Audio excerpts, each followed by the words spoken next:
Olá, pessoal, sejam muito bem-vindos ao Intox Empreendedorismo. Aqui é a Laís Macedo e hoje, com muita alegria e entusiasmo, recebemos Fábio Canina, ele que é CEO da Prati. Fábio, seja muito bem-vindo ao nosso Intox. Obrigado, Laís, é um prazer estar aqui, obrigado pelo convite, vai ser uma honra falar um pouquinho aqui dessa jornada empreendedora, muitos desafios. E me conta, quem é Fábio Canina? Lá, obrigado pelo convite. A gente divide a mesma jornada, né? Jornada empreendedora, as dores, a montanha-russa, que é empreender todos os dias. Mas o Fábio, ele vem lá do interior de São Paulo, ele vem de uma cidade pequenininha chamada Amparo, tem 80 mil habitantes. Então, o Fábio também é fruto de situações adversas da vida. Então, presenciei a falência da minha família, mas junto com essa falência veio muito carinho da minha mãe, que sempre acreditou na minha educação, que apostou que um dia eu chegaria lá. Muito carinho também da minha irmã, que me apoiou financeiramente para eu poder estar aqui também, porque empreender, você passa uns maus bocados assim para conseguir chegar onde você chega.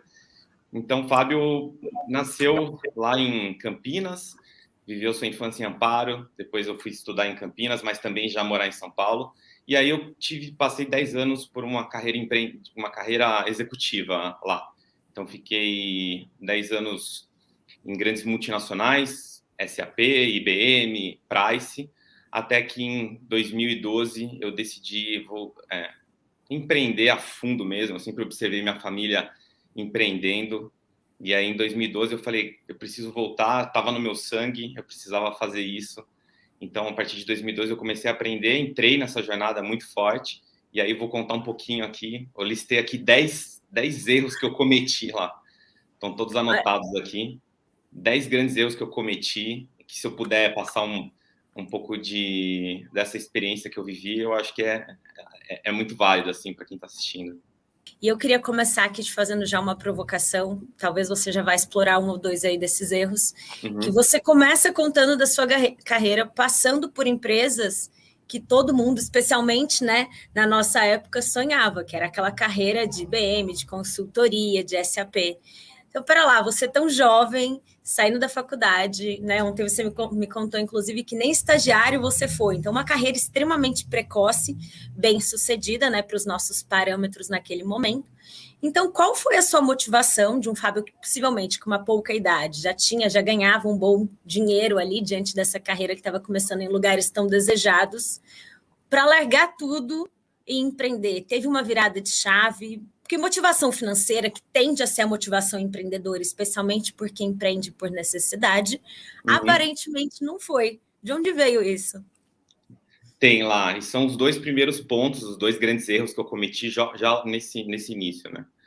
O primeiro lá foi que encontrei. Foi falta de propósito. Então, assim, o que eu percebi assim nesse começo de carreira, assim, lá?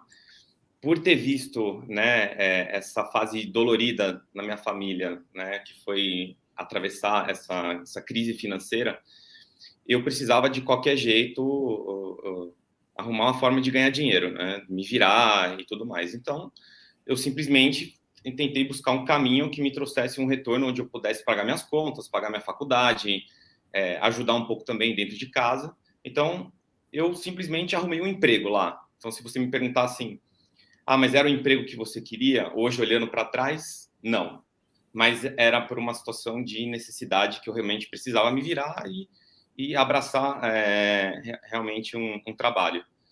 E aí, o grande ponto que eu trouxe aqui, acho que é o primeiro, quando você trabalha sem propósito lá, você trabalha só pelo dinheiro, o que acontece é você acorda todo dia e você começa a fazer reflexões no sentido de por que eu tô indo lá, eu não estou feliz, eu não estou contente com esse trabalho, ele simplesmente eu estou simplesmente pagando contas, mas eu não estou vendo motivação para eu realmente seguir adiante.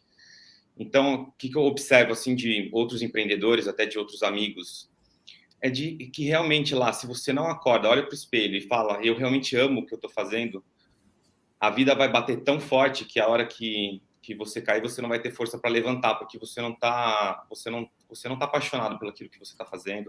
Parece até um pouco de clichê, né, do que eu estou falando, mas a vida ela chega uma hora que ela bate muito forte, né? E se você não tiver realmente muito preparado, muito apaixonado pelo que você está fazendo, você desiste no meio do caminho.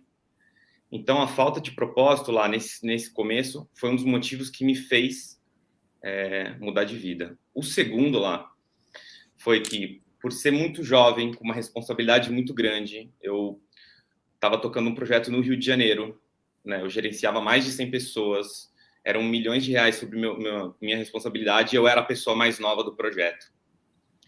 Então, obviamente, por ser a pessoa mais nova, eu também fui muito massacrado no projeto para poder dar conta. Eu dei conta, porém, eu me lembro mais ou menos em meados de 2012, quando eu voltei do Rio de Janeiro, eu aterrissei em São Paulo, eu comecei a ter uma hemorragia causada por uma úlcera e eu fui internado.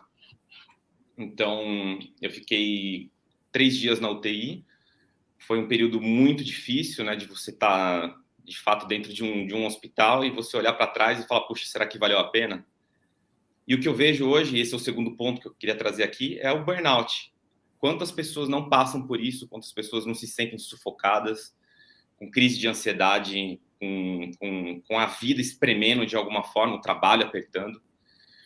E para eu poder atravessar tudo isso lá, eu simplesmente naquele momento falei, tudo que eu conquistei até aqui talvez não faça sentido, talvez não tenha valido a pena, a remuneração financeira que eu estava tendo ali, falta de propósito, uma crise de ansiedade gigante, a úlcera, eu falei, tá na hora de eu rever minha vida, tá na hora de eu mudar, tá na hora de eu tomar um novo destino. E a mudança sempre dói, né, lá? Você, uma carreira promissora, então eu estava na Price nessa época, tinha muito apoio para poder virar sócio, talvez hoje eu seria um sócio de uma Big Four, de uma multinacional, mas naquele momento eu falei, eu preciso mudar minha vida e eu não sei como é que eu vou fazer essa mudança. E foi daí que eu liguei para um amigo, meu amigo mais excêntrico, que é muito ligado para o lado da meditação, para esse lado mais espiritual, e eu falei, Edu, estou passando por isso, o que você me recomenda? Ele falou assim, olha só, Fábio, por que você não faz uma pausa? Tem alguns retiros de meditação que acho que podem te ajudar muito. E eu fiz isso lá, eu fiquei uma semana no Réveillon, isolado, fazendo as práticas de meditação, mas também fiz uma regressão muito grande, me conhecendo, autoconhecimento, voltando para a infância, voltando para presente, voltando para futuro. E aí, nesse momento, eu fiz minha transição de carreira, onde eu decidi realmente parar o que eu estava fazendo, né, no mundo corporativo e voltar para a jornada empreendedora. E aí isso me trouxe uma luz muito grande de que eu realmente deveria voltar para esse caminho.